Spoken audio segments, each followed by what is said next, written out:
about 570 million years ago, in a very brief period of time, we see the origin of many different, often very complex body forms, some of which are still with us today. Many forms that resemble modern invertebrates, crustaceans. We even see the first fish. These early fish could move like no creatures that had come before them. And instead of relying on ocean currents to carry their seeds, males could directly target the female's eggs with their sperm. But even this method of mating had its drawbacks. The eggs, once fertilized, were not only tiny and fragile, they were exposed. This forced the parents to either stand guard or abandon them altogether. It would take another 200 million years for evolution to come up with a new plan. And this is where sharks come in. In sharks, evolution gave rise to an innovation that allowed males to deploy sperm directly inside the females. Sharks invented sex, so to speak. This is just a huge difference from what we see in animals that lived 500 million years ago. Instead of two fish just randomly spraying their eggs and sperms out into the water, helter-skelter, these animals have to actually come in contact. Sharks are one of the first vertebrates to physically connect during sex. It may sound friendly, but with sharks it's anything but.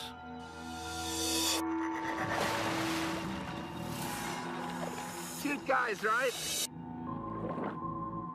The male will bite her pectoral fin, her arm fin, and roll her over. Then the male has these two claspers, or peni, and one is rotated around while the other stays back, and that's inserted into the female's cloaca, which is the common duct.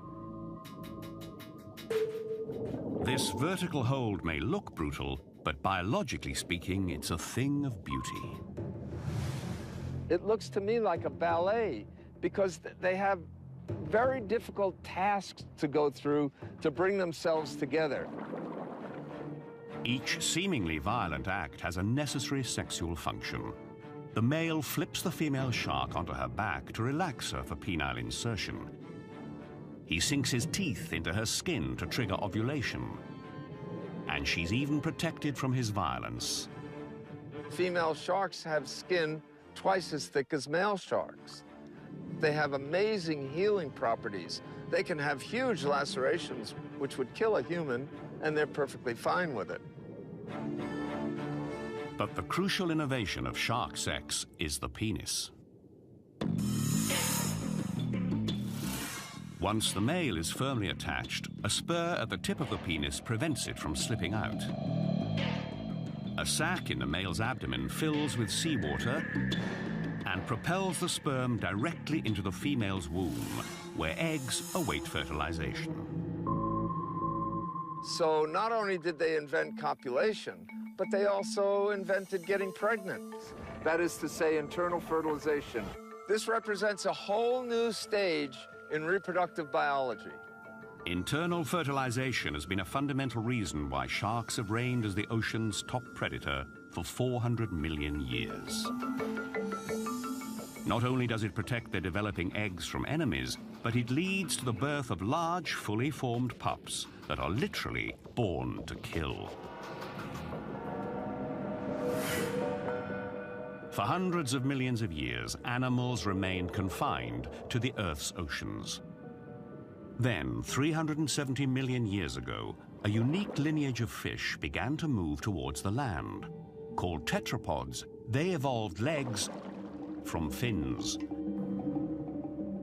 In time, those legs became sturdy enough to let them move out of the water. But this new world presented new problems.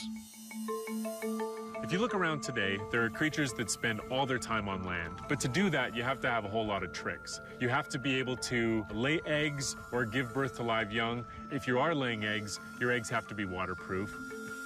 The fish ancestors of tetrapods simply dropped sperm into the current to fertilize eggs. but that wouldn't work on land. So one group of tetrapods, the ancestor of reptiles and mammals, successfully changed their method of reproduction.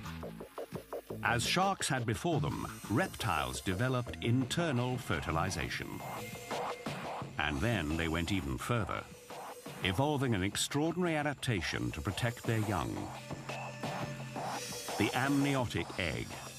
This marvel of evolutionary engineering not only nourished the young that were developing within, but its hard shell kept the egg from drying out.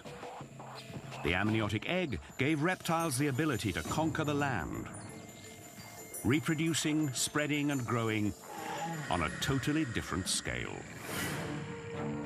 And for the dinosaurs, scale would be a big problem. Because when you're 40 foot long and weigh 6 tons, just how do you do it?